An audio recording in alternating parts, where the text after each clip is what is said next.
It was part of a school closure just due to low enrollment. For 57 years, Yeah. this was a place for learning. And it closed in 2011. And sat empty, without students, without teachers, without purpose. And it was really a way to give back to our community. John McDonald runs the safety department for Jefferson County Schools. And we looked at this school and said, we can do something pretty special for them.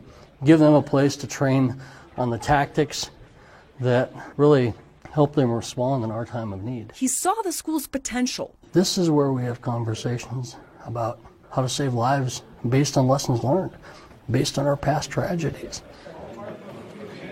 New students, new teachers. I think our community has an expectation that we've learned the lessons of the past. Now walk the hallways of Mortensen Elementary. You can't replicate this environment anywhere else. Group 2, I'll have you go to this table and that table. In the school's cafeteria, We're going to put these on like we mean it. Arvada Fire Like your life depends on it. is training Arvada Police. I want you guys to know how to do it in your sleep. Across the hallway, It's great to have you guys here. APD This thing is ballistic protection. is training fire. We've learned through history that there's a lot of wounds that are survivable, and if we can stop bleeding, get airways going, and get those people to a trauma center, we're going to save lives. Yeah, the most innocent, our most precious resource. That's what's at stake. Yeah, up high. They're working together today so they can work together on their worst day. This whole training center is being dedicated tomorrow.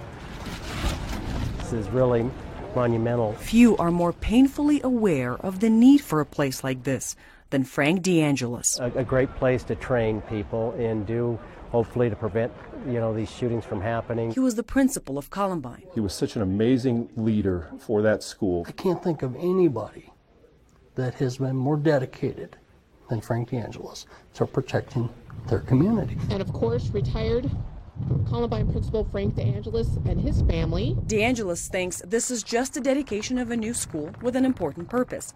He doesn't yet know I have no idea what's going on. his legacy helped build it. Henceforth, this building is now called the Frank DeAngelis Center for Community Safety.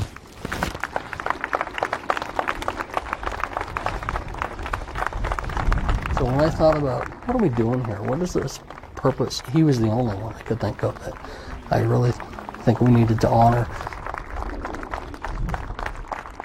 18 years ago, Frank DeAngelis made a promise. Made a vow that evening that I'm going to spend the rest of my life going out and speaking on their behalf and on school safety. And Promise he's kept. this facility is really epitomizes what school safety should be about. This is as good as it gets. So. Thank you. Thanks, Hi, guys. very much. And one that's inspired others Hey, honey. to do the same. And I am just so indebted and honored to be a part of this